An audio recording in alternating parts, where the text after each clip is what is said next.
Hello guys, welcome to my channel oh my dish. আজকে আপনাদের জন্য নিয়ে আসলাম মজাদার ও ক্রিসপি চিকেন নাগেটস রেসিপি নিয়ে। কয়েকটি সাধারণ উপকরণ দিয়েই রেস্টুরেন্ট স্টাইলে তৈরি হবে চিকেন নাগেটস রেসিপি। তাহলে আর দেরি না করে চলুন দেখে নিই সম্পূর্ণ রেসিপিটা। প্রথমেই পাউরুটি নিয়ে নিতে হবে।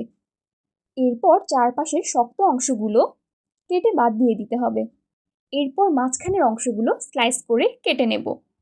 এরপর সবগুলো বাটিতে নিয়ে ব্লেন্ডারে ব্লেন্ড করে ফেলবো। দেখেন পাউরুটি একদম মিহি হয়ে গেছে। চিকেনের ব্রেস্ট পার্টটাকে ছোট টুকরো করে নিয়েছি। ব্লেন্ড করা পাউরুটির সাথে চিকেনগুলো মিক্সড করে আদা বাটা, রসুন বাটা, সয়া সস, পাপরিকা পাউডার, গোলমরিচ গুঁড়ো, পরিমাণ মতো লবণ দিয়ে ভালো করে মিক্স করে নেব। তারপর ব্লেন্ড করে নেব। একদম পারফেক্টভাবে ব্লেন্ড হয়েছে। এবার চিকেনগুলোতে তেল দিয়ে ভালো করে কিছুক্ষণ মথে নিতে হবে। এবার আজকে নাগেটস বানানোর কাহিনীটা বলি। আমাদের বাসার নাগেটস আমার এক ফ্রেন্ডের খুব পছন্দ। সে আমাকে অনেকদিন ধরে পাগল বানাচ্ছে, সে নাকি নাগেটস খাবে। তাই আজকে তার আবদারটাও পূরণ করা হোক, আর সামনে যখন রোজা এসেই গেছে সেজন্য কিছু সংরক্ষণ করে ফ্রিজেও রেখে দিই। তাহলে ঝটপট ইফতার আগে বের করেই ফ্রাই করে পরিবেশন করা যাবে। এর মাঝে নাগেটস কাটাও শেষ।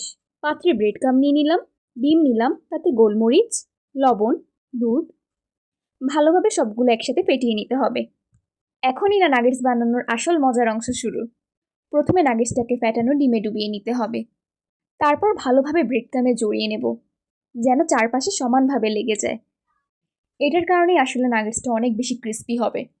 এরপর নাগেটসগুলোর ব্রেড ক্রাম্ব সেট হওয়ার জন্য ফ্রিজে 15 থেকে 20 মিনিটের জন্য রেখে দেব। তাহলে ফ্রাই করার টাইমে ভাঙবে না। আর বাকি নাগেটসগুলো একটি এয়ারটাইট বক্সে সংরক্ষণ করে রেখে দেব। নাগেটসগুলো যদি আপনারা আমার মতো এরকম বক্সে করে রাখতে চান, তাহলে একে একে লেয়ার করে রাখবেন। তাহলে এগুলো একটা আরেকটার সাথে লেগে যাবে না, ভালোভাবে সুরক্ষিত থাকবে আর দীর্ঘদিন যাবৎ সংরক্ষণ করে রাখা যাবে। আর আমার বক্স রেডি করাও শেষ। এখন এগুলো আমি ফ্রিজে সংরক্ষণ করার জন্য রেখে দেব। আর এখন ফ্রাই করার জন্য সেই ফ্রিজে রাখা নাগেটসগুলো বের করে নিলাম। এবার কড়াইয়ে তেল দিয়ে দিলাম।